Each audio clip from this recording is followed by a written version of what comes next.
আসসালামু আলাইকুম। সবাই কেমন আছেন? আশা করি সবাই ভালো আছেন। আমি অনেক দিন ধরেই প্রায় ভিডিও ছাড়ি না, তাই ভাবলাম নতুন করে একটি ভিডিও আপলোড দিই। কি ভিডিও করা যায়? তাই আমি আমার দোকানের, আমার ব্যবসার যেখান থেকে আমি মালামাল আনি, সেই মালামাল কোথা থেকে আনি, কীভাবে আনি, তাই ভাবলাম এটাই আমি ভিডিও করে ছেড়ে দিই। দয়া করে ভিডিওটা পুরোপুরি দেখবেন, কারণ ভিডিও বানাতে অনেক কষ্ট হয়। তো চলুন ভিডিও শুরু করা যাক।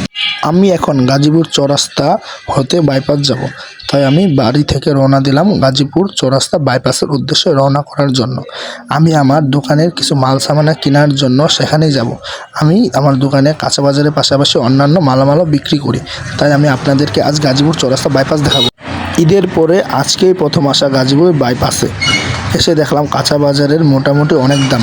আমার কোনো সমস্যা নেই, বেশি দামে কিনবো, বেশি দামে বিক্রি করব, এটা কোনো সমস্যা নেই। তবে চলুন, আমি আমার বাইপাসের উদ্দেশ্যে রওনা দিচ্ছি বাসা থেকে। আপনারা দেখতে পাচ্ছেন আমি এখন চৌরাস্তায় আছি। বাস থেকে নেমে আমি চৌরাস্তাটা ভিডিও করছি। ওই যে দেখতে পাচ্ছেন উপরে, এটা নতুন ফ্লাইওভার হচ্ছে ঢাকা ময়মনসিংহ রোডে। এই ফ্লাইওভার হওয়াতে গাজীপুর চৌরাস্তায় অনেক জ্যামজট আগের থেকে অনেক কমেছে এবং ঢাকা ময়মনসিংহ যাত্রীদের জন্য অনেক সহজ হয়েছে। এই যে দেখতে পাচ্ছেন আমি বাইপাস এসে পৌঁছে গেছি। আমি এখন কাঁচামরিচ কিনেছি, প্রথমেই মরিচটা কিনে নিয়েছি এবং আমি পুরোপুরি এই ভিডিওতে আপনাদের গাজীপুর চৌরাস্তায় বাইপাস ভিডিও করে দেখাবো ইনশাল্লাহ। আপনারা আমার ভিডিওর পাশেই থাকুন। এই যে দেখতে পাচ্ছেন এগুলো সব সবজির বাজার। এখানে আপনি পাইকারি, খুচরা সব ধরনের কাঁচা বাজার, আলু, পেঁয়াজ সব ধরনের সবজি এখানে পেয়ে থাকবেন পাইকারি দামে এবং খুচরা দামে। গতকালকে রাত্রে গাজীপুর বৃষ্টি হয়েছে, তাই গাজীপুর বাইপাসে অনেক কাদা মাটি লেগে আছে, হাঁটতে অনেক কষ্ট হচ্ছে। এই যে দেখছেন সবজির বাজার, এখানে অনেক সবজি নষ্ট হয়ে যায়, এগুলো ওরা রাস্তায় ফেলে দেয়।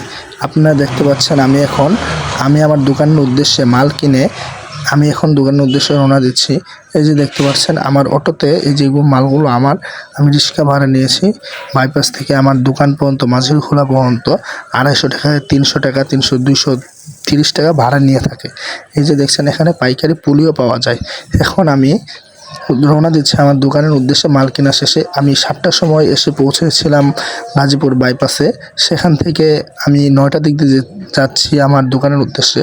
প্রায় কিন্তু 2 ঘন্টা লেগেছে আমার বাজার করতে। আপনারা দেখতে পাচ্ছেন আমরা কিন্তু রং সাইড দিয়ে যাচ্ছি, কারণ হাইওয়ে রোডে কিন্তু এখন বর্তমানে অটো চলা নিষেধ।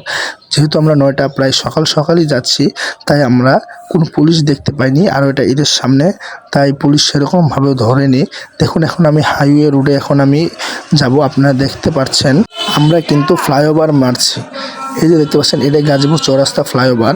আমরা যাব জয়দেবপুর রোডে এবং সোজা যে রুটটা গিয়েছে ওটা গিয়েছে ঢাকা ময়মনসিংহ রোড। কয়েকদিন আগে যে গাজীপুর চৌরাস্তায় আগুন লেগেছিল এবং সেটা এলেক্স সবুজ ভাই যে ভিডিও করেছিল, এই দোকানটা এখানেই দেখতে পারবেন আমি ভিডিও করে নিয়েছি। ওই মার্কেটে আগুনটা লেগেছিল, আপনারা দেখতে পাচ্ছেন এখনো পুরার ছাপ আছে। তাই আমরা এখন ওই দোকানটা দেখিয়ে আমরা এখন চলে যাব জয়দেবপুর রোডে। ওই যে দেখতে পাচ্ছেন নতুন যে টিনগুলো, ওগুলোই দোকান দেখতে পাচ্ছেন। এই যেটা এসে গাজীপুর চৌরাস্তার মসজিদ মার্কেট, ওই সামনে দেখতে পাচ্ছেন ওটাই মসজিদ মার্কেট। গাজীপুর চৌরাস্তার মোটামুটি অনেক ভালো মসজিদ ওইটা। আমিও ওখানে প্রায় যখন এদিকে এসে পড়ি, আমিও ওখানে প্রায় নামাজটা পড়ে নিই। দেখতে পাচ্ছেন আপনারা ঢাকা ময়মনসিংহ ফ্লাইওভার হওয়াতে এখানে অনেক যানজট কমেছে এবং ভোগান্তি কমেছে। ভিডিওটা পুরোপুরি দেখার জন্য আপনাদেরকে অনেক ধন্যবাদ। সকলের সুস্থতা কামনা করছি। পরবর্তী ভিডিওতে দেখা হবে। আল্লাহ হাফেজ।